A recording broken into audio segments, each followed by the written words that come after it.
ouvindo Papo Lendário, o podcast de mitologias do projeto Mitografias. Quer conhecer sobre mitos, lendas, folclore e muito mais? Acesse mitografias.com.br.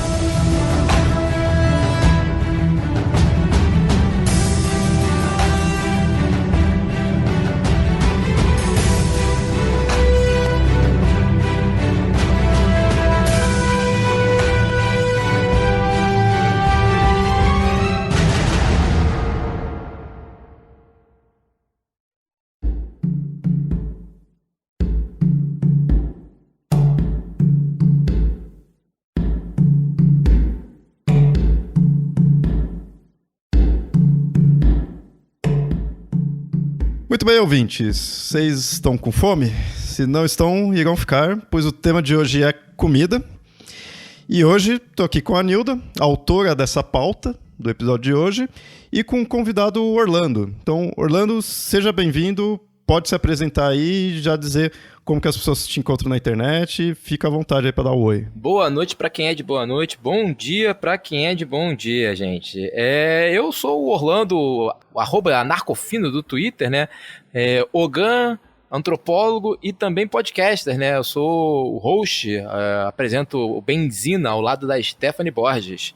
E é isso, quem quiser me encontrar, vai lá no Twitter, @anarcofino, ou escuta o Benzina. Só procurar nos melhores agregadores de podcast, Spotify, Deezer, essas coisas. Maravilha. A gente já trouxe aí alguém com gabarito aí de questão de antropólogo e questão também de vivência. Como vocês viram aí pelo título, pela imagem aí do post e tudo mais, a gente vai falar de comidas, né? E a relação que isso tem com religiões, mas assim, isso é um tema amplo, porque comida tá voltado para a humanidade inteira a todo tempo. E então vai ter muita relação de comidas, né, de alimentação com praticamente toda a religião que se tem aí, que já teve. Então não dá pra gente falar de tudo, mas a gente vai apresentar aí o tema e vamos focar nas afro-brasileiras. É o que o nosso convidado aí tem de vivência, né, também.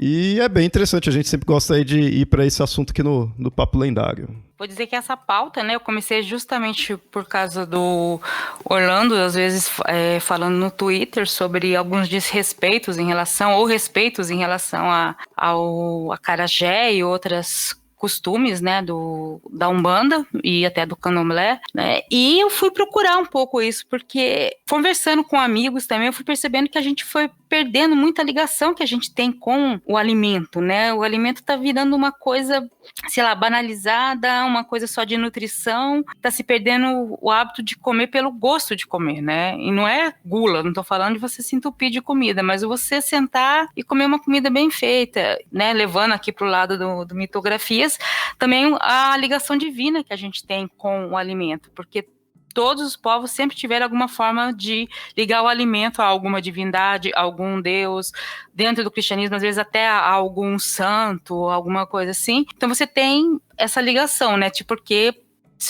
a humanidade acaba agradecendo, você tem muitos relatos dos povos fazendo seus agradecimentos aos deuses, né, por ter conseguido aquele alimento, né, ou agradece ao deus, ou agradece ao próprio alimento, né, porque tem povos que depois de matar um animal ou alguma coisa, faz algum ritual de purificação ou de agradecimento àquele animal. Se a gente for parar pra pensar na história da humanidade, né, essas regressões que a gente vai fazendo, qual foi a primeira necessidade da existência, da vida? Garantia de alimento. Isso talvez seja um universal de todos os seres vivos, né? E aí tem um momento que você tem os primeiros homo sapiens começam a produzir o seu maquinário simbólico, é justamente sobre a produção de alimento que vai se depositar, né, essa imaginação simbólica, ou seja, é necessário dar algum sentido àquele processo alimentício, né? Ele não pode ser cognitivado apenas como algo que você está colocando para dentro, porque é justamente uma coisa que nos separa dos seres inanimados ou dos não humanos, né, tipo, sei lá, uma bactéria ou coisa do tipo, é justamente essa produção de sentido sobre os atos. Você não pode ser um autômato. Então isso desde que basicamente dar sentido à comida é basicamente o que define a humanidade. Um desses critérios que definem o que é o ser humano, né? É dar sentido à comida. Inclusive, se a gente fosse puxar para um lado político, a gente poderia dizer que a não-vida, a emergência da não-vida, digamos, dessas experiências opressivas, é justamente quando você para de dar sentido à alimentação e transforma ela num mero ato de consumir nutrientes, né?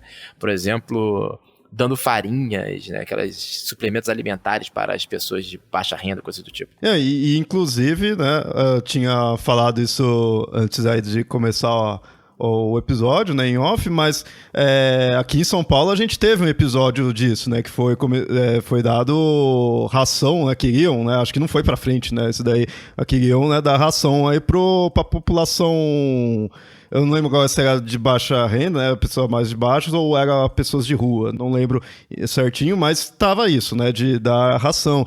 E eu achei interessante quando eu vi nutricionistas falando que, comida é mais do que apenas os nutrientes, apenas matar a fome, né, em si, vai muito além disso, e eu achei interessante ver nutricionistas, né, não só, tipo, quem seria antropólogo ou algo assim que já estudaria mais conceitos diferentes além de só o alimento. Eu achei interessante, os próprios nutricionistas mostrando que aquilo lá estava errado, porque aquilo lá não iria realmente alimentar, já que a alimentação vai além disso, né.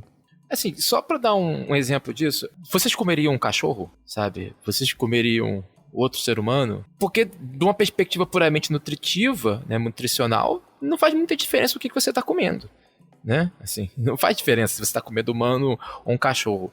Mas a gente sei lá, você julga um canibal moralmente, né? Você acho que imagino que pra todos aqui, matar um outro ser humano pra comer é considerado moralmente errado.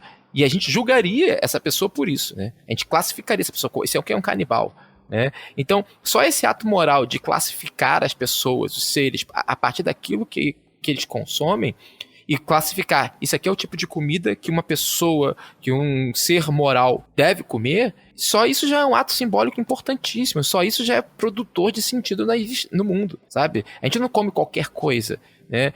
Mas, além disso, a gente não só não come qualquer coisa, como a gente não come de qualquer jeito. Vide, por exemplo, a quantidade de etiquetas, enfim, de distinções que são operadas por meio da forma como nós nos alimentamos.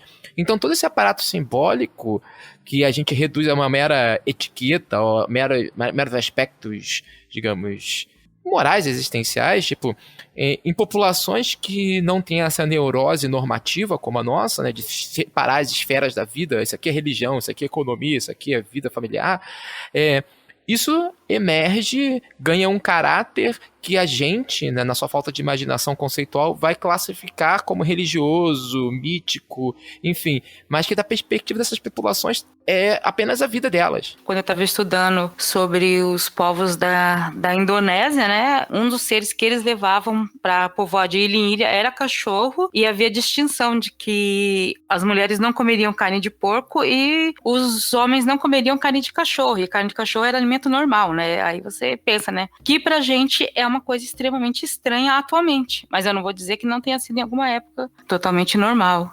Aliás, a gente tem também esse estigma, por exemplo, em cima de coreanos, eles comem carne de cachorro, como se, quando você pega a história daquele povo, não haveria motivo para eles não comerem. Porque quando a gente para e pensa nisso, a gente vê como, por exemplo, a própria definição de humano pra gente, da nossa perspectiva, passa por um critério alimentar. Então você vê, por exemplo, as discussões sobre veganismo, né? Tipo, sobretudo aquelas mais moralistas, como que elas vão rapidamente se converter numa discussão sobre o direito das pessoas de consumirem estes ou aqueles animais, sabe? E como vão muitas vezes acusar aqueles que consomem animais de não serem pessoas moralmente superiores. Já que a gente está falando de alimentações, é bom lembrar o episódio recente, né? Onde algumas, digamos, celebridades militam em prol dos direitos dos animais, que só deixando registrado, é uma luta pela qual eu também me engajo, mas que rapidamente convertem-se numa máquina racista, moral. Na discussão sobre a emulação animal, evocaram imagens de cachorrinhos, né, justamente para trazer todo esse sentimento de simpatia e convertê-lo rapidamente em uma antipatia para com essas religiões, como se estas religiões consumissem cachorros, né, consumissem cachorrinhos em seus rituais.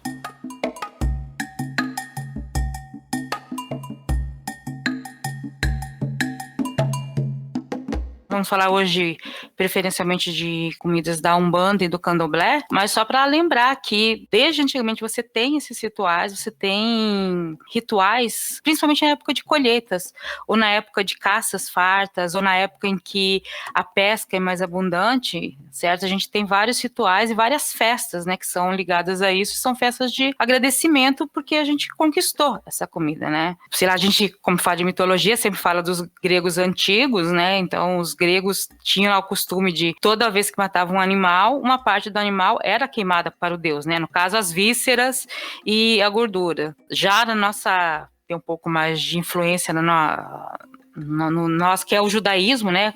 Você tem a questão da Páscoa, do Pessah, entre os judeus, e uma das coisas mais comuns lá é a questão do pão ázimo, que é o pão sem fermentar, e tem regras rígidas para fazer esse pão. Entre começar a fazer ele, colocar no forno, tem que ser no máximo 18 minutos, porque senão não é considerado um alimento sagrado. Então você tem essas questões ligadas a um preparo, vamos dizer assim, ritualístico da comida. E esses são preparos, assim, levados mais a fundo quando você está numa festa específica daquela religião. Então, assim, eu posso comer pão ázimo em qualquer época, mas o pão ázimo do Pessah é um pão específico feito para aquilo, normalmente feito pelos próprios judeus, pela mãe, ou um padeiro especializado, um padeiro autorizado. Inclusive você tem isso, né? Você tem a questão de autorizar algumas pessoas a cumprirem os ritos, né? De sacrifícios ou não.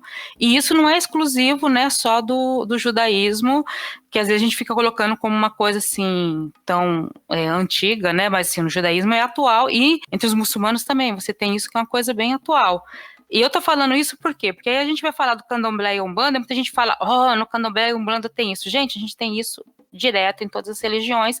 Às vezes a gente só não para pensar no que a gente está tendo. Tem dois aspectos fundamentais, né? É o peru de Natal, né? Que é isso, peru de Natal é isso. É um alimento, ainda que reduzido a um aspecto meramente simbólico, mas por que a gente tem que consumir uma ave do Natal, né? E o outro ponto é que as pessoas esquecem também, que, por exemplo, você falou dos muçulmanos, mas é um detalhe interessante sobre isso, que o Brasil, se eu não me engano, é o maior ou um dos maiores produtores de frango halal do mundo, né? Que é um tipo de frango produzido especificamente para o mercado muçulmano, que ele é abatido de uma maneira ritualística dentro dos frigoríficos no Brasil. Inclusive, ele só pode ser abatido por muçulmanos que rezam antes, rezam depois, enfim, ele tem que ser cortado de um determinado jeito, coisas do tipo. Então é sempre bom lembrar que, por exemplo, uma parcela do PIB brasileiro depende da produção de comida religiosa. Nesse né, ponto, eu acho que tem muito essa questão assim, que muita gente vai ver, né, os ritos referentes à comida no Candomblé, na Umbanda, ou no judaísmo, ou com os muçulmanos, assim, e vai, assim, a gente não, que a gente já costuma pesquisar mais disso, tá acostumado, e quem for da religião também não, mas pode ter muita gente que acha meio, né, nossa, que diferente ou que estranho, né, algo assim. Mas por quê? Querendo ou não, isso eu tô chutando agora, mas querendo ou não, tipo Natal, assim, beleza, é católico ali, né, algo católico, mas está diluído no país, digamos assim, porque diluído, que eu quero dizer assim, você não precisa muitas vezes seguir realmente ali. E vai ter o Natal, vai ser um feriado de qualquer maneira. Você sendo da religião ou não, é um feriado, é algo que já ficou meio que padronizado. Então, muitas vezes você vai comemorar o Natal nem parando para pensar naquilo como algo, como um ritual, né? Algo ritualístico em si, como uma festividade religiosa. Obviamente todo mundo sabe que mas ficou uma coisa corriqueira. Então, agora, quando você vê o da outra religião, parece que a pessoa é focada naquilo lá. Não, tem que ser daquele jeito, tem que ser ali. Mas é porque você tá meio que de fora. Você tá meio que aceitando o que foi padronizado, que aí é o do católico, né? Por isso que é aquela ideia que muitas vezes falam que aqui é católico no sentido de muitos costumes, né? Mesmo que a pessoa não pratique, né, em si. Até o Orlando falou nessa coisa do peru de Natal, que sequer é exatamente um alimento religioso. É um costume que foi trazido com o tempo, e detalhe, importado de outra coisa, porque na verdade o peru, ele faz parte das comemorações nos Estados Unidos do Dia de Ação de Graças, foi trazido para o Brasil essa questão, só que a gente não tem aqui o costume do Dia de Ação de Graças, então a indústria alimentícia, desde a década de 70, faz campanha para você comer o peru no Natal e virou um costume de Natal, mas não é um costume exatamente religioso, porque ele não tem base na religião, mas virou um costume ligado a uma festa religiosa, quer dizer, essas coisas que, né, da cultura, de como a sociedade vai indo e incorporando coisas, às vezes do capitalismo, ou de quem quer que seja, ou de outra cultura, e de repente passa a fazer parte, né, do seu rito. Aí todo mundo vai e faz um peru de Natal ritualmente, né, mas vamos deixar o cristianismo de lado, que não é a pauta. Mas então, ouvinte, nesse episódio aí a gente vai focar mais aí de comidas relacionadas a candomblé e umbanda. A gente pode mais pra frente fazer, pode não, com certeza, né? Vale a pena fazer um focado em outras religiões pra se aprofundar mais, né? A gente falou aí de judaísmo, tudo, a gente pode se aprofundar mais. No de hoje a gente fica aí na parte de religiões afro-brasileiras. Um detalhe que eu acho que vocês falaram das pessoas que são qualificadas para fazer o sacrifício, né? Eu comecei a apresentação falando que eu sou Ogã, né? Assim, eu sou Ogã num terreiro traçado, que se chama, né? Porque é um terreiro de candomblé e umbanda, né? Isso significa, eu não sou só Ogã, eu sou um Assogum, que significa que eu sou uma das pessoas responsáveis pelo corte dos animais, enfim, pela imolação ritualística de animais durante o culto. Então, só para deixar isso claro para o ouvinte, né? A gente está falando aqui de religiões, né? E tem a questão de se a gente classifica mesmo o candomblé e umbanda como religião ou conceito de religião, que você tem uma opinião, não é uma opinião, né? Existe toda uma teoria sobre não exatamente serem religiões, ou se não é o termo adequado para isso. O meu problema com a palavra religião é sempre bom lembrar que até muito pouco tempo, em termos da história da humanidade, se dizia, inclusive muita gente repete isso até hoje, né, que só existe uma religião, né, que só existe, o cristianismo é a única religião, porque existe um conceito de religião que tem como base a percepção, a imaginação que se tem do cristianismo, e todas as outras religiões, que digamos, habitualmente a gente tende a classificar como religiões, é julgado tendo o cristianismo como um modelo, né, então, por exemplo, as religiões de matriz africana vão ser chamadas de religiões sem livro. Quando você adota a religião como uma palavra capaz de aferir um valor, um sentido às outras práticas de sentido de outras populações, enfim, você está impondo uma espécie de comparação sempre no negativo, né? É como se você mantém o nosso modelo, sobretudo europeu, né? Enfim, porque é onde ali o césaropapismo vai se consolidar, mas você cria um critério de avaliação etnocêntrico sobre a vida dos outros povos. Então, por exemplo, quando você diz que o candomblé é uma religião, sem querer você evoca todo um imaginário sobre o que deve ser uma religião ou não, que mais para frente é usado para dar a esses cultos, essas práticas, um valor negativo ou um valor incompleto. Não é à toa que, por exemplo, no Brasil até hoje, para muitas pessoas, tendo esse critério de o que é uma religião em mente, o candomblé e a umbanda são considerados folclore. Assim, várias celebridades, o Ratinho, por exemplo, que é um ser bastante conhecido por suas opiniões polêmicas, para dizer o mínimo, declara continuamente no seu programa que candomblé e umbanda são, ou terecó, enfim, qualquer religião de matriz africana, na verdade são folclore brasileiro. Então, assim, esse é um problema, né? E sempre bom lembrar, por exemplo, quando os portugueses chegaram no Brasil, eles decretaram que os povos indígenas não tinham religiões, por conta disso, por conta desse critério, o que é uma religião em mente. O que eu proponho, por exemplo, como antropólogo, mas também como praticante de uma dessas outras religiões, vamos colocar assim, só para caráter de entendimento, é de que a gente abandone a ideia de o que é uma religião e passe a entender mais isso a partir dos termos colocados pelos próprios praticantes. Então, por exemplo, quando você vai ver o que seria o candomblé e a umbanda, eles estão muito mais próximos de artes,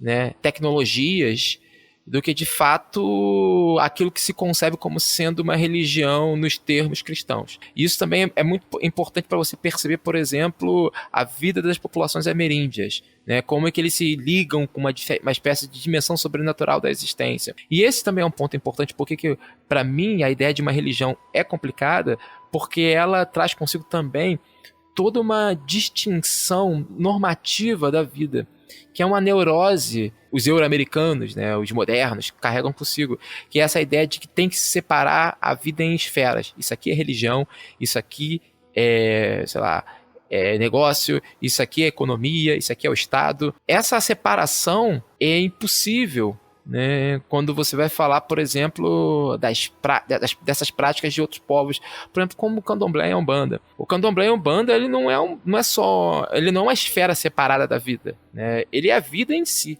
Ele é a vida em si, é a vida em sua plenitude. Todos os aspectos da sua vida estão contidos ali. Gostei de vezes aí que eu não tinha parado para pensar dessa forma. Mas assim, por que também eu não tinha pensado assim? Porque eu vejo, agora você falando, eu percebo essa ideia de você pôr religião, então você vai estar, tipo, né, meio que comparando ali, né? E aí pode estar, tipo, até rebaixando em si, né? Comparando com o cristianismo, coisa assim. Mas porque, pra mim, como eu acabo meio, tipo, estando fora de qualquer religião, né? Já não pratico nenhuma, eu vou mais ali pela questão do estudo em si, por conhecer elas. Quando eu englobo como religião, nunca englobei pensando dessa forma. Muitas vezes eu ia até mais colocando assim, tipo, já que candomblé, umbanda e, sei lá, hinduísmo, shintoísmo, qualquer coisa assim tudo é dito muitas vezes como religião, e o cristianismo também, então vamos ver o que tem em comum esses, pra gente tentar ver o que seria, então, uma religião. Não que eu dissesse, então, tipo, candomblé é uma religião sem livro, porque aí dá a entender que religião precisa ter um livro. E na minha cabeça isso não, porque religiões vêm antes até de ter texto em si, né? Você não precisaria ter um livro, ter criação de livro, e você já tinha religiões, né? Ou pelo menos as crenças aí no que a gente pode... costuma se chamar de religião. Então, por isso, eu não via com esse lado de comparar de forma negativa, né? Mas faz sentido. Esse é um detalhe, porque, por exemplo, a ideia de religião, por exemplo, ela traz consigo a categoria da crença. A ideia de uma crença. A palavra crença, quando a gente vai pegar e vai ver o momento que ela começa a ser usada, a primeira vez que se começa a utilizar a palavra crença é para designar os outros povos. Você consegue encontrar, inclusive, os textos começando a falar de crença e fetiche, e crença e fetiche surgem muito juntos, né, a partir do contato dos povos, dos europeus com os povos da costa da África. O ponto é que o cristianismo, no original, ele não era considerado uma crença, né? Quem crer é sempre o outro, né? É sempre diferente. A crença, dizer que era uma crença, era um epistemicídio da existência do outro. Quando você dizia que quando você reduz a vida do outro a uma crença, você reduz a vida do outro a uma mentira. O cristianismo era considerado um saber, né? Eu sei. É a palavra, é a verdade, é a boa nova. A vida dos outros povos é reduzida ao domínio da crença. Depois você tem um deslocamento semântico, você tem uma confusão, porque quando ali para 1600, 1700, e quando você meio que cria a ideia a ciência começa a existir, né, como a gente concebe hoje em dia, um pouco, e aí você separa as esferas da vida, o próprio cristianismo ele é concebido enquanto uma crença, que também é uma forma de despotencializar o próprio cristianismo, né? Tipo, o feitiço virou contra o feiticeiro total nesse aspecto, né? Então, assim, esse também é um outro ponto, porque quando você traz a palavra religião consigo, você também traz a palavra crença a rebote. E essa palavra crença a rebote, ela quando você para ver o que ela está operando ali no imaginário conceitual, ela está operando um epistemicídio.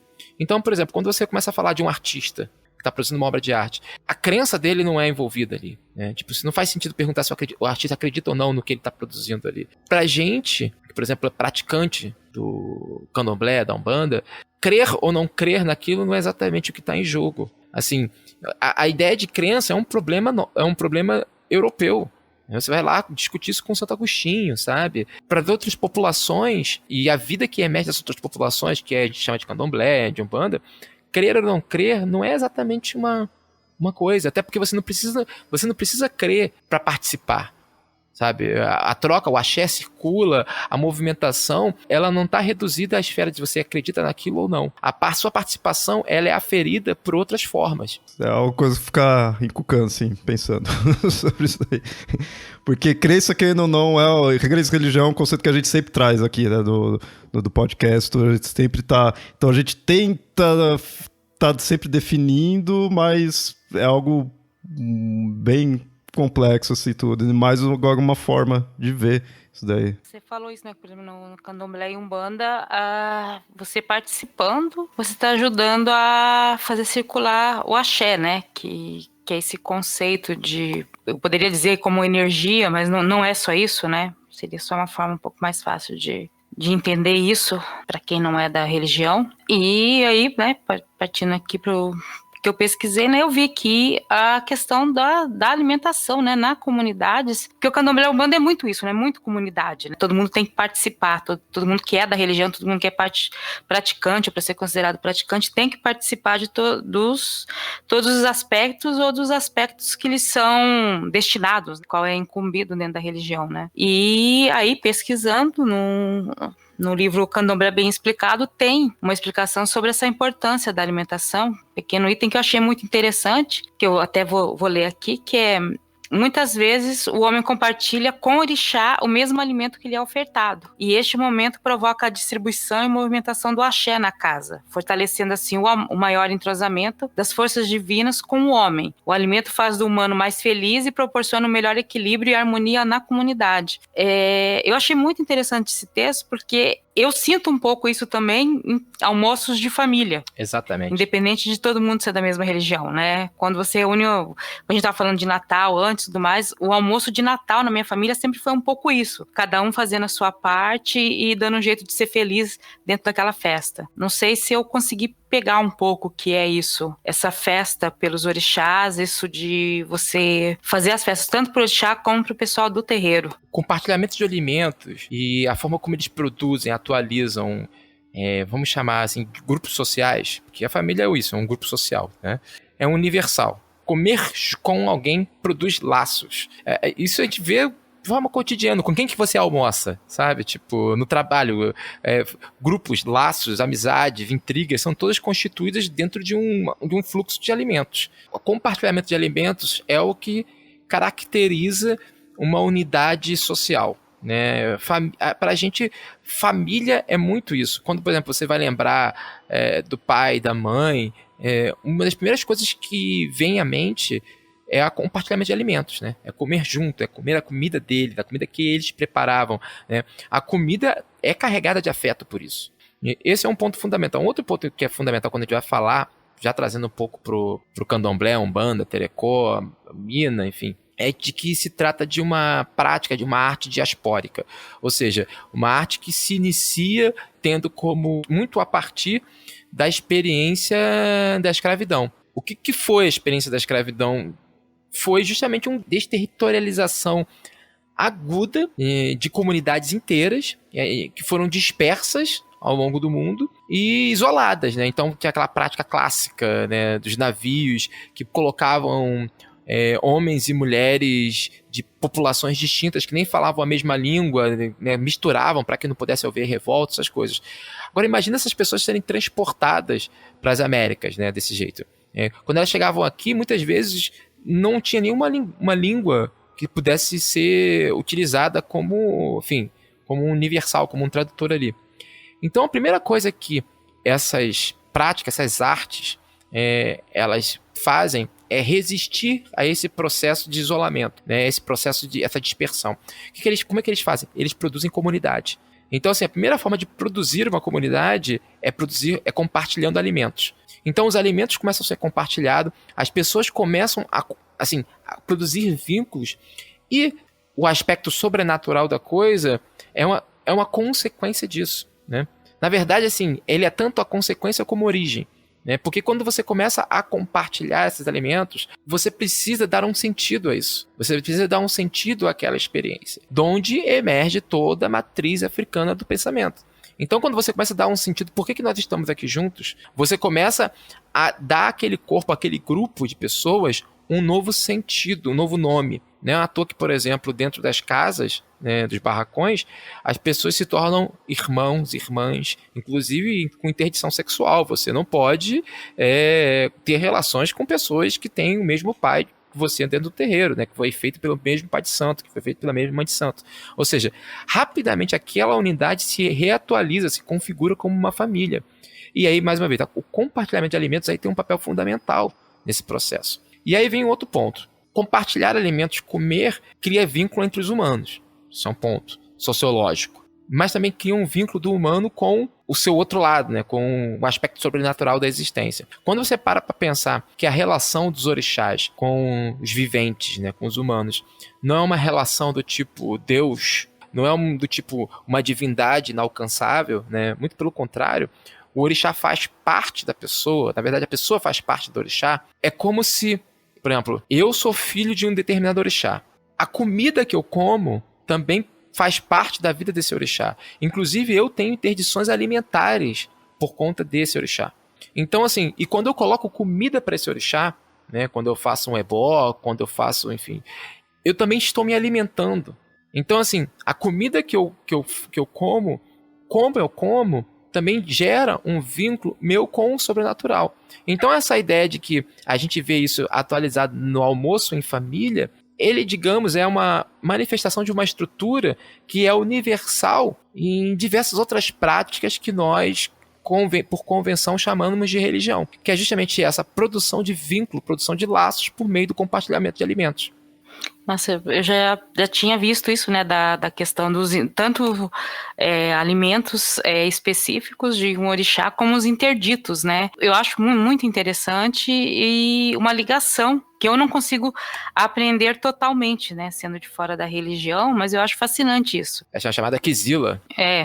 De você não poder comer algumas coisas e a partir do momento que a pessoa é feito santa, aparentemente, quer dizer, a pessoa realmente não vai passar bem se ela comer alguma coisa que não é um alimento que é proibido, né, para o santo. É porque aquilo que eu falo, assim, tipo, a vida, ela está englobada como um todo. O corpo da pessoa, ele é produzido, né? Tanto que você renasce efetivamente dentro do... Quando você faz um amaci, né, que é, digamos, um ritual de batismo, você renasce, né, e você fica vivendo, tanto que quando você faz o amaci, né, e, enfim, não posso falar muito sobre isso, mas uma das primeiras coisas que acontece é você, durante um tempo, você é alvo de um monte de restrições alimentares, porque justamente como você está funcionando essencialmente nas forças dos seus orixás, né? Você está só funcionando pelo axé dos seus orixás durante aquele processo, né, de reclusão no terreiro, enfim. Você não pode comer outros alimentos, porque ele vai justamente dar uma quizila com você, né? Tipo, vai dar um problema, vai dar digamos, uma disfunção energética.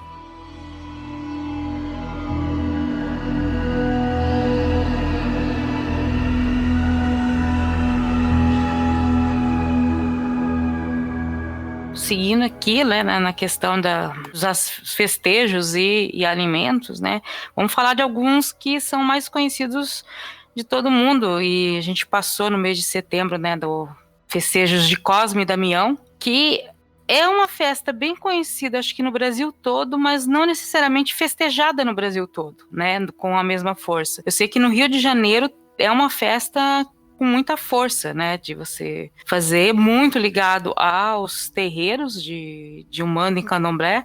Essa festa é uma festa cheia de problemas, às vezes, porque tem gente que considera receber os doces de Cosme e Damião, você não deveria de pegar esses doces. Eu vou dizer que, como católica, eu não tenho problema nenhum em pegar doces. Eu tenho problema como diabética, mas como católica eu não tenho problema nenhum de pegar doce. Né? Não tem problema nenhum, e eu sinto falta toda vez que eu vejo esse relato, porque eu morei numa região em que não havia essas festas. Eu falo, eu poderia ter comido muito mais doces quando eu era criança, se eu morasse num local em que houvesse a distribuição de doces, né, nessa festa.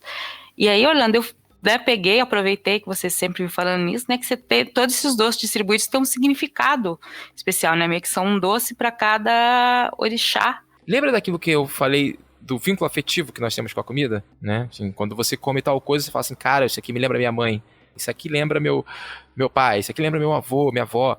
Esse vínculo afetivo, que muitas vezes na nossa vida, nesse complexo neurótico moderno que nós vivemos, a gente reduz a um mero aspecto simbólico, a uma coisa meio piegas. Esse afeto que vem junto com a comida, a gente geralmente leva para o mero campo do imaginário, né?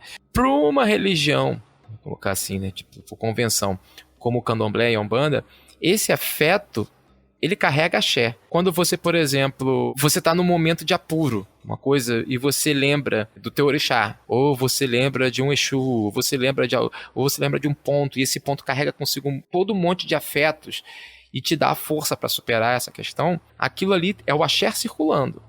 Você está produzindo, você está crescendo, né? O seu corpo está sendo afetado e produzindo axé. Esses doces, quando você consome esses doces, eles carregam com eles como se fossem as Madeleines do Proust, né? Quando você abre, né, tipo, um novo tempo se instaura, a memória que emerge deles é justamente uma memória dos orixás. Então, por exemplo, quando você vai comer a Maria Mole, que ela vai lembrar Iemanjá, uma das coisas que ela ensina, né, que a memória é a memória da espuma do mar, né? Então, de que a gente tem que ser, para superar os problemas, tem que ser maleável, para sempre se manter aprendendo. Então, assim, esse tipo de mensagem, esse tipo de afeto, você enche seu corpo de axé e você aprende coisas para superar o que vem à frente. Então existe toda uma pedagogia envolvida, inclusive, nos doces que você está comendo, que é uma coisa que a gente, nesse nosso complexo pedagógico moderno, a gente esquece isso, né? Tipo, a alimentação é uma coisa que acontece off, né? Tipo, não, no candomblé, na Umbanda, por exemplo, aprender a comer, aprender a produzir comida é fundamental, né? E você aprende com a comida, você aprende como você comendo. E essa relação entre determinado doce, ele estaria mais focado só no festejo ali, naquele momento, ou em geral? Pode ser no geral. Assim, é porque isso... E aí tem uma dimensão que isso vai depender muito mais da pessoa que está comendo do que de uma coisa mais ampla. Justamente, se você come, por exemplo, um doce de leite e lembra de Oiá, produz um efeito em você, algo aconteceu ali, algo está se passando ali. Não precisa ser aquela no festejo ali, no momento, né? Pode ser em qualquer outro momento, se eu lembrar tudo, vai estar acontecendo. Porque tem uma coisa que é fundamental, que, por exemplo, isso é uma coisa que o Luiz Antônio Simas fala, que o próprio terreiro, né? Terreiro não é um espaço fixo, terreiro é um espaço praticado. Né? O terreiro de candomblé, o terreiro de umbanda. Você pode virtualmente produzir um terreiro em qualquer lugar. Inclusive, o Simas tem uma teoria e que eu concordo, por exemplo, e você tem casos muito clássicos disso acontecendo, a Passarela do Samba se tornar um terreiro. Né? Você tem desfiles, alguns determinados desfiles de escola de samba, onde as pessoas começaram a incorporar no meio do desfile. Então, assim, aquilo tudo se tornou um terreiro. Então, assim, o que era ou não um artefato da arte do candomblé, da arte da Umbanda, ou do Terecó, da Mina, enfim, de uma arte dessas religiões de matriz africana, e isso não é exatamente a priori, isso é a posteriori. Até porque, por exemplo, quando você vai ver o uso das imagens, a forma como as imagens são consagradas, não é toda imagem, por exemplo, que é um Exu. Você pode ter uma imagem de um Exu que não é nada, é só uma coisa de cera. Mas aí você vai lá e consagra a imagem, aquilo se torna um Exu. Né? Você assenta um Exu ali. É daí que surge a palavra fetiche, né? Assim, desse problema que as artes das religiões de matriz africana causavam nos portugueses, né? Que vem de feito, de feitiço, de uma coisa fabricada. Que para eles não fazia sentido que os povos ali da costa africana fabricassem seus próprios deuses. E tudo bem, sabe? Tipo, você fez essa imagem aqui e tal, fez esse tratamento com aço aqui, esse aqui é o seu deus, mas você acabou de falar, mas tá aí dentro, sabe? Tipo, esse processo de produção do ser, do artefato, ele nunca é dado a priori, né? Ele é sempre um a posteriori. Esse que você falou da estátua em si, eu me lembrei que esse dia eu tava vendo em questão do hinduísmo, que ao meu ver tem algo meio semelhante de eles fazerem. Ele faz a estátua e antes tá ok, acabou de fazer a estátua, é só uma estátua. Aí tem todo um ritual, faz algo ali, e quando faz isso, o deus é a estátua. Ele não só tá ali, né? Ele é a estátua. Aí depois que se utiliza não, mas que passa ali o ritual em si, aí depois vai embora, né? Aí volta muitas vezes a ser só uma estátua, né? E aí se quebra, enquanto a divindade é aquilo lá, tem alguns problemas. Mas antes você pode quebrar que é só uma estátua em si, depois que se torna divindade. Me lembrou disso, né? Conforme você foi falando. E só uma coisa, quando se produz, por exemplo, quando se assenta, como se fala, uma entidade numa estátua, num padé, enfim, você tem que dar de comer a ela. E você, consequência, você também come.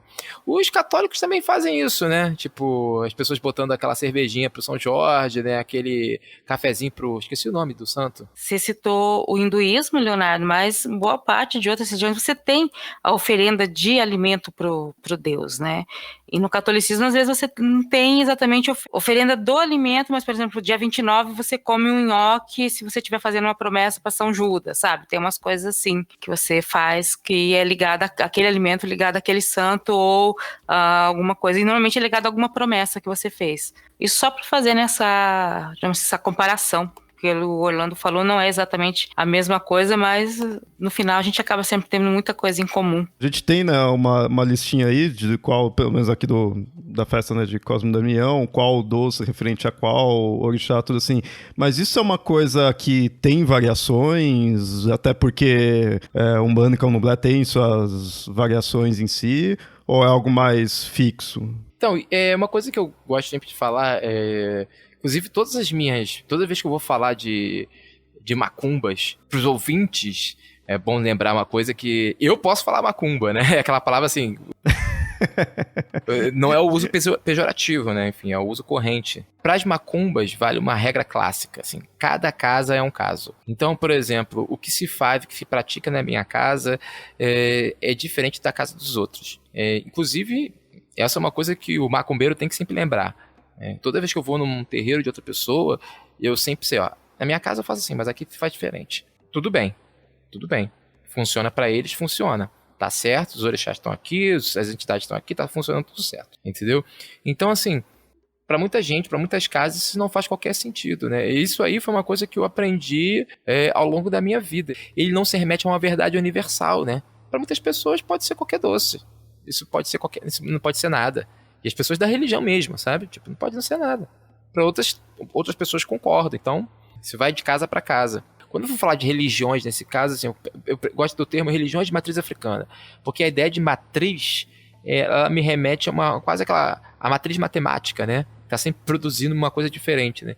Então, por exemplo, quando você vai pensar terreiras, se não me engano, no sul do país, até a mina Marajoara, sabe? Que tem lá no Marajó, você vai vendo a quantidade de diferenças, como essas religiões vão se transformando conforme o lugar onde elas estão. E não só quando estão dispersas na geografia, mas também em espaços muito curtos. Então, por exemplo, o meu terreiro é diferente do terreiro daqui do lado, enfim. Mas a gente reconhece alguns traços em comuns e é assim que tem que ser, sabe? Tipo, essa dispersão anarquista da coisa, né? Não tem um estado regulador da religião. Eu acho extremamente positivo que para algumas casas... Isso que eu escrevi sobre, por exemplo, a cocada branca ser de Ogum, né? Não fazia qualquer sentido para essas pessoas. Isso para mim que é o rico do candomblé, da umbanda, do terecó, da mina marajoara, enfim, da mina, do tambor de mina. Isso que é interessante. Para algumas pessoas para outras não é. E é assim que tem que ser. Legal essa forma de ver. Porque, assim, eu estando de fora e gostando de pesquisar, é fantástico ter todas essas variações, mas ao mesmo tempo eu fico tenso de tanta coisa que eu tenho pra ir atrás, assim, que é o legal, mas ao mesmo tempo o trabalho que dá, e assim, parece que nunca tem fim, realmente, né? Nunca teria fim, né? Por mais que pesquise, sempre vai ter mais, porque você vai ter essas variações. Aí uma coisa que eu sempre fico com um certo receio é de ver que muitas vezes, isso já citei em alguns episódios, né? Mas assim, pô, eu sempre vejo o pessoal que né, prática da religião falar, não, tem essas variações, é normal isso é legal, que nem você falou, né? Assim, mas aí eu fico com um certo receio de repente ter pessoas que não, tem que ser desse jeito, sabe? A mim, meio que querer universalizar, sabe? Eu tenho certo receio de socorrer, né? Por isso também eu quis, né, saber se essa parte da comida, como que é, né? Se também é volátil como qualquer outra, como muitas outras características, né, das religiões. Isso é bem comum, né? As pessoas tentarem normatizar o que é candomblé, a umbanda, o terecó, a mina marajoara, enfim. Inclusive, isso é um fenômeno bastante... Sempre teve, né? Mas acho que agora, com essa ascensão do YouTube, isso se tornou uma coisa muito difundida, né? Sabe, por exemplo, há pouco tempo teve um sujeito no Twitter falando: mulheres podem ser ogãs, podem como devem ser ogãs, sim. Sabe? Na casa dele, mulheres podem ser ogãs, ótimo, funciona para eles. Mas você tem que saber, quando você diz isso, que quando você diz tal coisa, mulheres podem e devem ser, você está ignorando, por exemplo, 90% das casas de candomblé na Bahia. Você vai falar que o terreiro da menina do Gantuá estava errado? Sabe? Você vai falar que, enfim, o Ilê Apoafonjá tá errado por não permitir mulher ogã? Então, assim, esse que é um ponto, eu acho que é fundamental, né? Você ter sempre isso em mente, né? De ver, olha, tem casas onde mulheres podem ser ogãs. Tem outras casas, a grande maioria delas, inclusive, onde mulheres não podem ser ogã, porque tem toda uma explicação para isso. E antes que se acuse, todas aquelas acusações habituais, né? Tipo, é sempre bom lembrar que a gente está falando de religiões que no Brasil se atualizam como matriarcais, né? Então, assim, uma parcela significativa dos terreiros onde mulheres não podem ser ogãs, o papel de Alorixá, que é a figura máxima, é só feminina.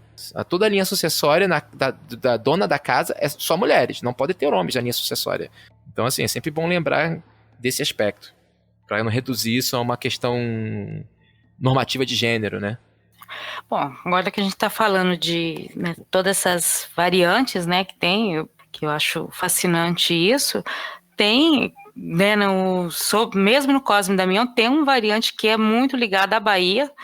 Eu sei que em outros estados também tem, mas na Bahia é muito forte, que é uma tradição baiana do caruru, né, no Cosme e Damião. Pelo que eu escuto, pelo que eu li, não é apenas durante os festejos de Cosme e Damião, que é no final de setembro, mas é praticamente todo um mês em que os baianos se esmeram, né, em fazer caruru e chamar pessoas para sua família para comer o caruru, né? Para quem não sabe, tá? Eu não sabia um pouco tempo atrás, é um prato que eu não comi ainda, não maravilhoso. Comi. Caruru é um prato feito com camarão seco, castanha, amendoim, azeite de dendê e quiabo, basicamente. Na Bahia, em Salvador e em outras cidades, você tem o costume de realmente fazer isso.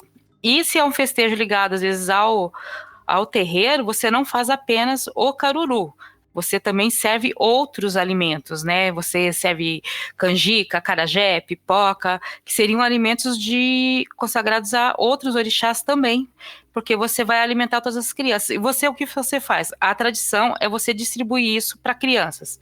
Assim, você tem que abrir a casa para qualquer criança, ou a tradição era antigamente, porque hoje em dia muito disso foi reprimido, mas você abria a casa e se uma criança aparecesse, você tinha que dar caruru para essa criança. Não interessa quem era. Então era um tal de você mandar a criança comer na casa dos outros o dia todo. Mas você tinha muito essa tradição e não é, assim, vem dos terreiros, mas ela foi incorporada por toda a comunidade, né, baiana. Então virou um evento social, virou um evento de família. Então mesmo que você não seja de terreiro, você seja de uma família tradicional católica, existiam também esses almoços de setembro fazendo caruru.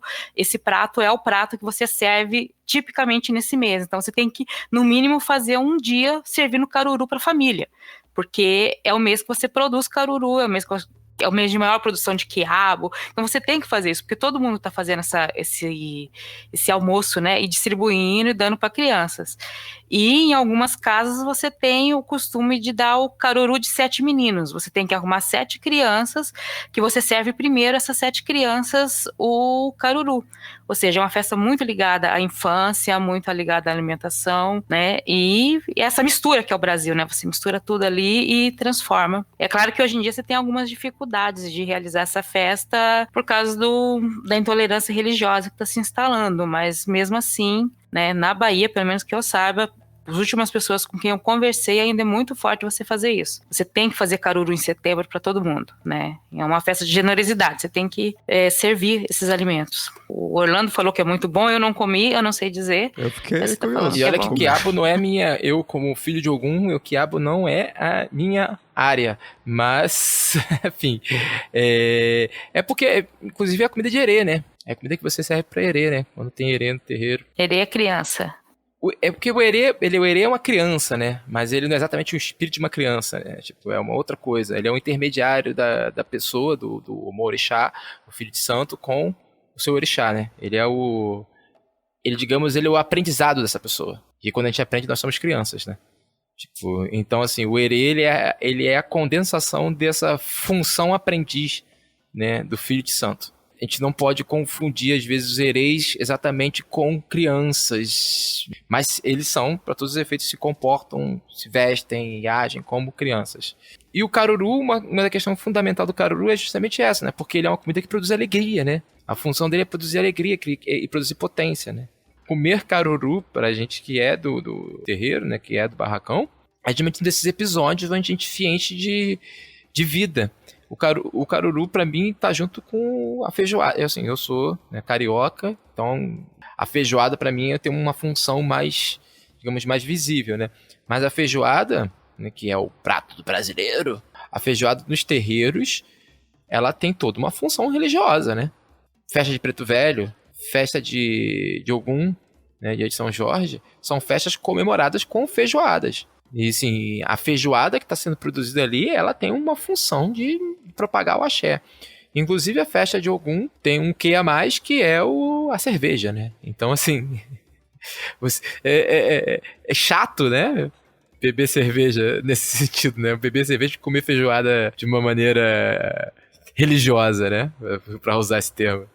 Ou seja, você que fala, eu gosto de tomar cerveja, então eu tenho que ter uma religião nórdica. Não, né? Você não precisa ter uma religião nórdica para beber cerveja ritualmente. Não, eu só vou falar uma coisa que a gente fala, entendeu? É um prato, né, que vai quiabo. Aí alguém, né, pode falar, nossa, mas é um prato ligado à criança e vai quiabo. Como tia de vários sobrinhos, crianças gostam de quiabo, pelo menos na primeira infância eles gostam muito, tá? Se não gostarem depois é porque colocaram na cabeça deles que não é bom. Mas eu tenho sobrinhos pequenos que avançam em pratos de quiabo se você deixar o prato perto, na altura da mão, né? Então as crianças gostam muito disso. Fiquei curioso por esse prato aí. Quiabo eu não lembro se eu gosto ou não, mas eu não tenho muita frescura com comida, mas camarão, cebola e castanha aí me chamaram muita atenção. Ele fica como se fosse uma papinha. Recomendo muito. No geral, questão dessas religiões, assim, me chama muita atenção a questão da comida e tudo. Isso eu acho muito. Mas a gente vive brincando disso dentro do barracão, que a gente virou macumbeiro pra comer bem, cara. Então...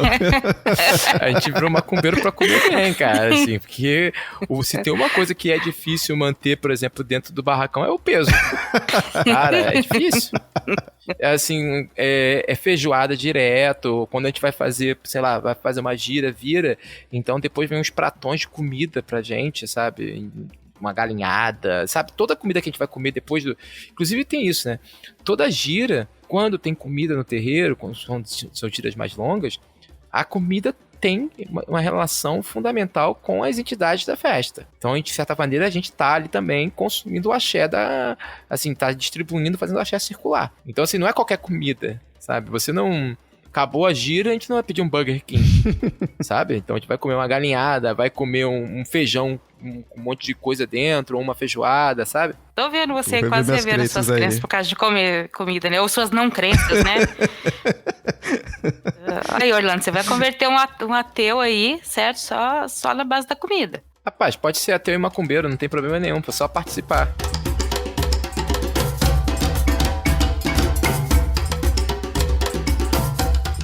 E outro alimento que eu já vi, mas eu nunca comi, na verdade, é o acarajé. E o acarajé, ele tem uma ligação muito grande. Todas as comidas de macumba, pra mim, o acarajé, a feijoada e a canjica são as três principais, assim. Tipo, eu não consigo viver sem. O acarajé, ele consegue me fazer, assim, sei lá, eu posso estar na maior crise depressiva. Eu me coloco o objetivo, eu vou sair pra comer um acarajé. Eu consigo ter energia pra sair de casa, comer um acarajé. Comendo o acarajé, aquela coisa dos afetos que ele evoca, aquilo muda a minha vida naquele momento. Assim, o acarajé é uma... Nossa, não gosto nem de lembrar. Acarajé é algo que eu sempre tive também, muita curiosidade, assim, assim, teoricamente eu comi uma vez só na minha vida, mas assim, eu nunca saí aqui de São Paulo e aqui, acarajé eu sempre fiquei com aquele receio, assim, de, tipo... Eu nunca fui em local de Umbanda, em Candomblé em si, mesmo. Que aí lá eu vou ter a confiança de que, né, estão fazendo certinho ali. Então o que eu comi foi, tipo, em coisa de venda, né, assim, ali. Então eu não sei, isso é independente de qualquer questão religiosa, né, mas eu fico com aquele receio. Será que eles fizeram do jeito certo? Será que é esses ingredientes mesmo, né? Eu sempre fico com aquele receio.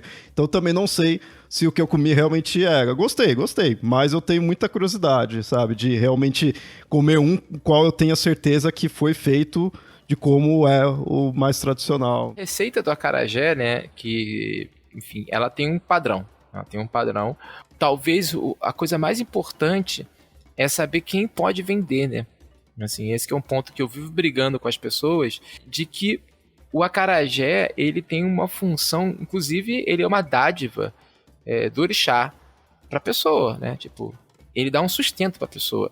Para muitas mulheres negras, pobres, né, do santo, o acarajé é a venda de quitutes, mas o acarajé sendo o prato-chefe é a única fonte de renda, né? Se não me engano, no último censo que fizeram sobre as baianas do acarajé lá de Salvador, 70% delas eram o único sustento da família. Então, assim, é importante que quando que a gente pense, quando a gente vai comer um acarajé em outros lugares, sei lá, no barzinho da moda, sabe, numa feira vegana ou, sei lá, numa barraquinha religiosa cristã, né, os famosos famigerados bolinhos de Jesus, a gente tem que ter a noção de que aquele ato, a gente acredite ou não no orixá, mas aquele ato está prejudicando a vida de várias pessoas.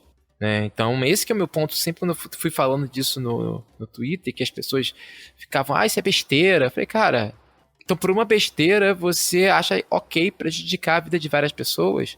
E as pessoas sempre reivindicavam o seu direito de consumir. Não, mas eu não posso comer acarajé, sabe? Cara, custa você procurar um lugar onde você vai comer na mão de alguém que tenha pelo menos algum compromisso com a religião? Esse que é o meu ponto, sabe?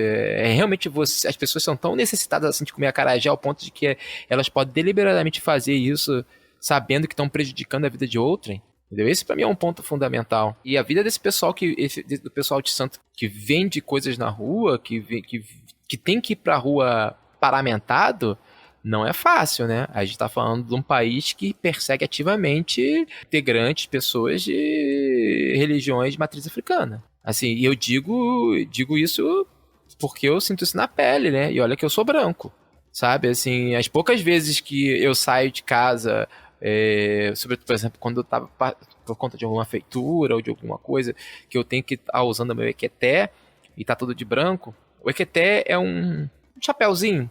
As pessoas devem, quando eu pensar no chapéu das pessoas do santo, né? Tipo, um chapéuzinho geralmente branco, mas também pode ter uma outra cor que se coloca na cabeça, né? Tipo, um quadradinho e tal.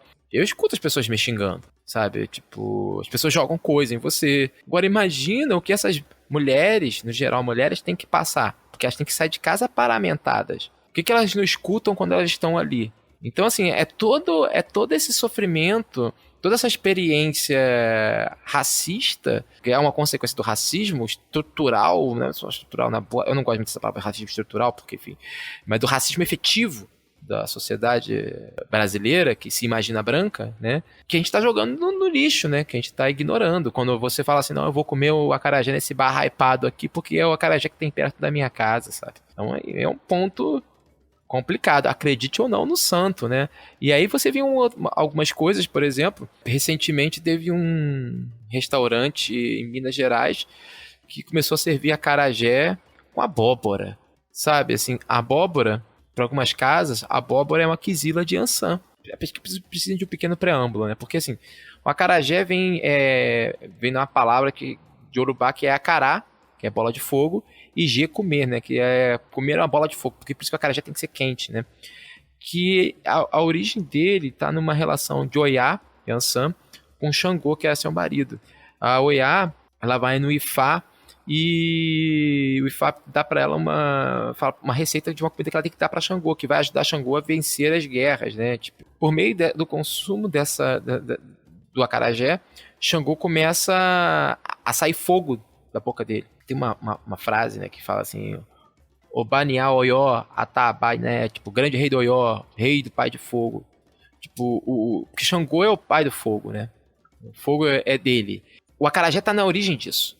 Então, o acarajé é uma comida que Ançã e Oiá oferece para seu marido e ela é fundamental na estrutura da cosmologia. Então, assim, acarajé e Ançã são coisas que caminham juntos. E aí você pega a comida de Ançã, a comida que se oferece para Xangô, e você coloca o elemento que justamente é a quizila, ou seja, o elemento que machuca, que afeta negativamente os filhos de Oiá Sabe, tipo, é como se você fizesse, perdão a expressão, vibrador com a imagem de Nossa Senhora. Pensando em comida, eu pensei assim, é você fazer um pessá com carne de porco, ao invés de fazer o cordeiro. Exatamente isso. É interessante ver essa forma. Eu já pensei por um tempo assim, né? Porque, né, teria, me questionando, né? Teria esses problemas em si, mas se o negócio ele se prende mesmo à origem ali, o nome em si, também já se prende à questão religiosa. E tem todo, né, a questão da crença ali, tem todo também esse problema social, né, de quem realmente produz, né, de sofrer os ataques em si.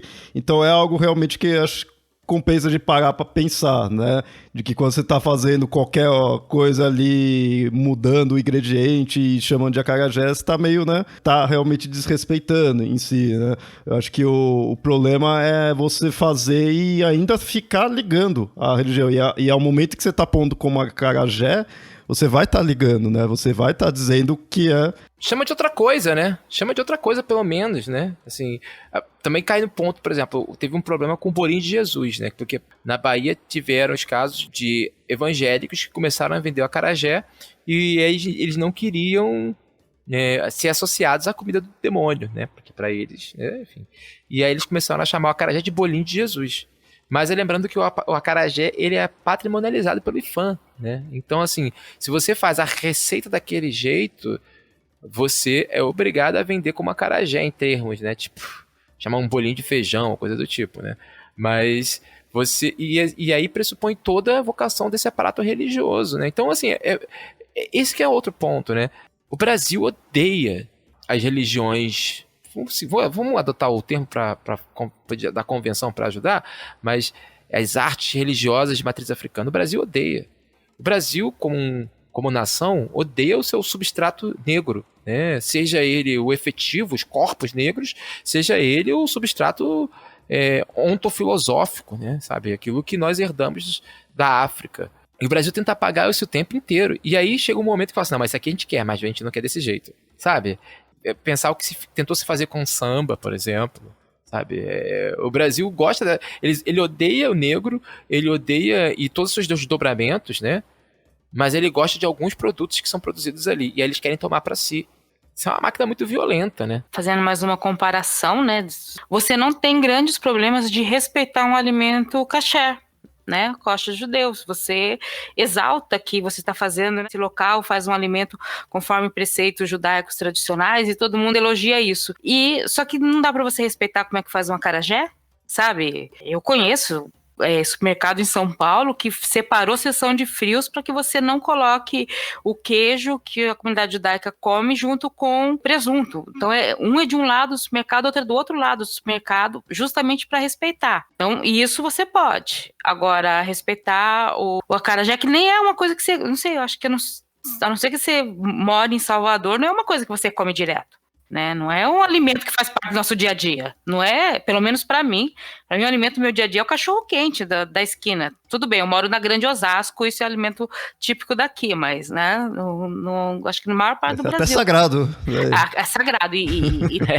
Aqui no Rio de Janeiro é bastante comum, inclusive até por conta da influência, né, de um monte de terreiro, e depois se tornou uma comida hypada, né, e vem se tornando cada vez mais uma comida hypada, assim, tipo, no sentido de que se tornou uma comida meio meio cult, comer acarajé, sabe? Nesse ponto, eu entraria, de certa forma, num conflito pessoal, assim, porque ao mesmo tempo eu vejo a questão, né, do respeito, assim, mas eu sempre fiquei pensando assim, isso com qualquer comida. Tipo, tá, a comida X, ela é X porque ela é feita com esses ingredientes dessa forma ali tudo. Então, se você tira, não é mais isso. E aí fica, né, a discussão. Tipo, aquela ideia assim, né, que pra paulista isso vai ser bem óbvio, tipo, pô, você põe ketchup na pizza, né? Aí deixa de ser, né? Não pode fazer de tal jeito, tudo assim.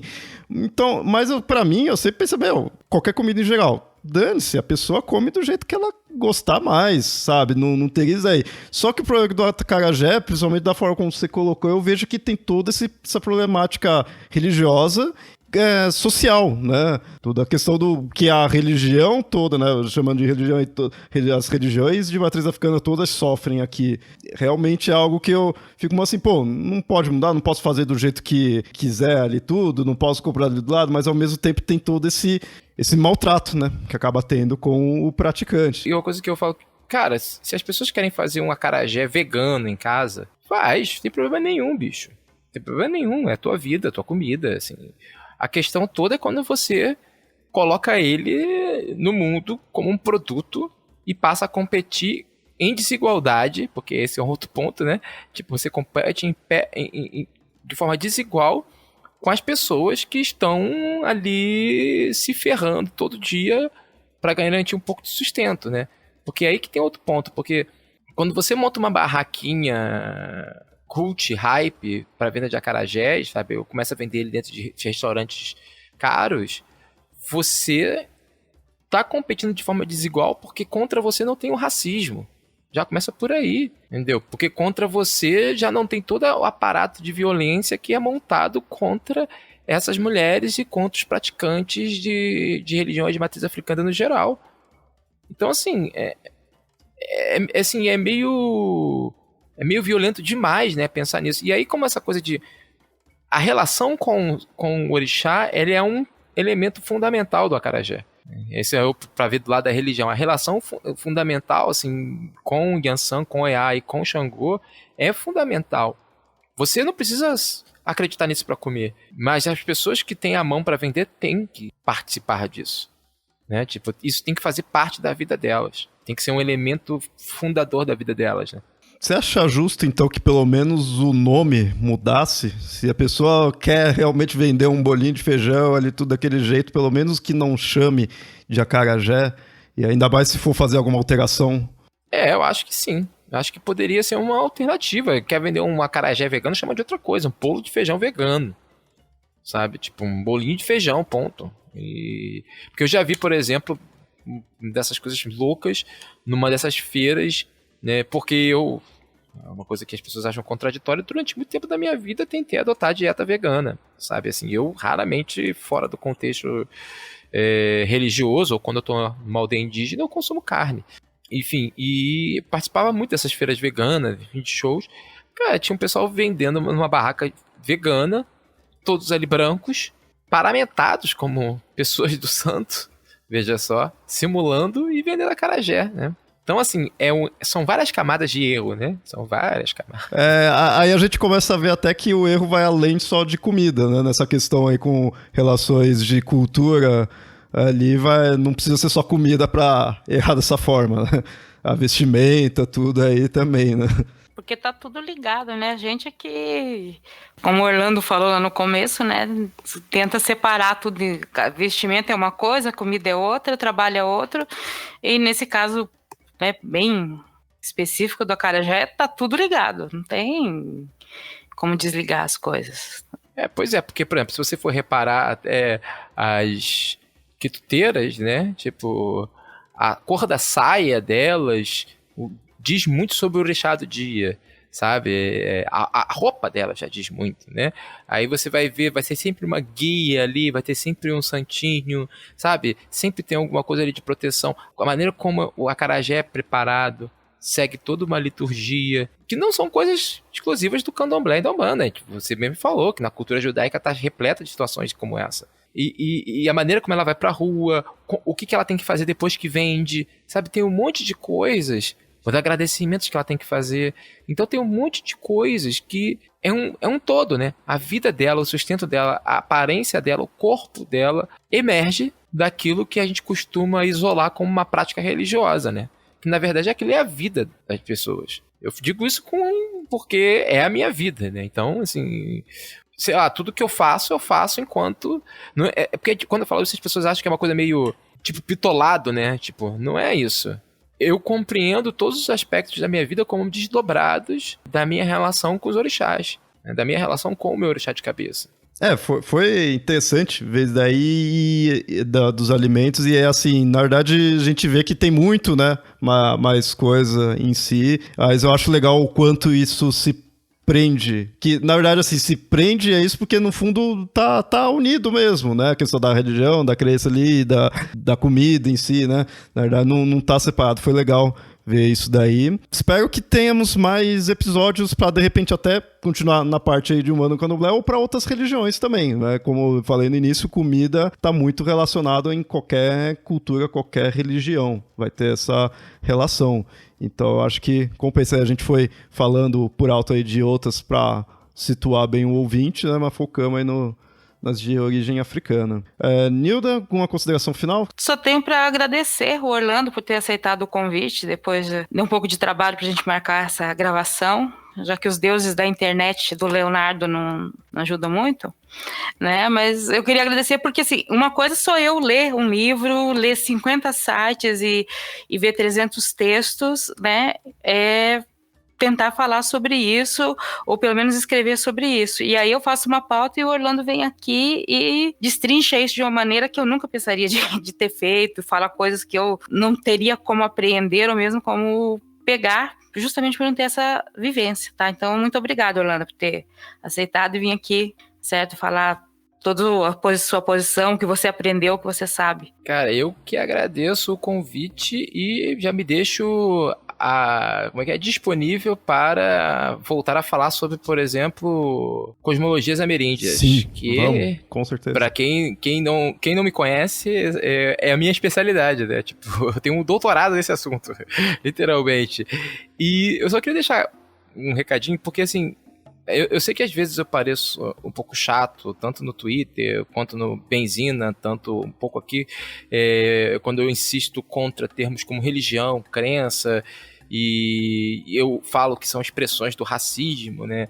E as pessoas, muitas vezes as pessoas se incomodam muito com isso, e de fato a função é exatamente essa mesmo, que gerar incômodo, pois, sei lá, eu sou do punk, então a vida é produzir incômodo, né? Tipo, a gente tem que produzir incômodo, mas são incômodos produtivos, eu acho que, porque a gente parar e ver o quanto do nosso vocabulário carrega consigo toda uma violência, todo um etnocentrismo, todo um racismo, e começar a pensar em alternativas, é uma forma, pelo menos pela maneira como eu enxergo, de produzir um mundo mais, eu não gosto da palavra justo, né, mas um mundo mais adequado para que as nossas diferenças possam florir, né, para que as nossas diferenças possam existir de uma forma não violenta, né, para que elas possam coexistir. E é isso. E escutem a gente lá no Benzina. Ótimo, ótimo. Tá o link aí no post. Muito obrigado mesmo. E quem sabe até também fazer um episódio voltado para essa questão aí dos termos aí. Isso é interessante, porque realmente é difícil largar assim, o termo muitas vezes que você não sabe qual outra palavra definiria, ou coisa assim, por falta de conhecimento mesmo e por não pensar nesse sentido do quão isso pode ser, né, preconceituoso ali, né, quão danoso pode ser. Então, quem sabe até também um episódio falando mais nisso, né, aprofundando. Seria interessante. Só chamar.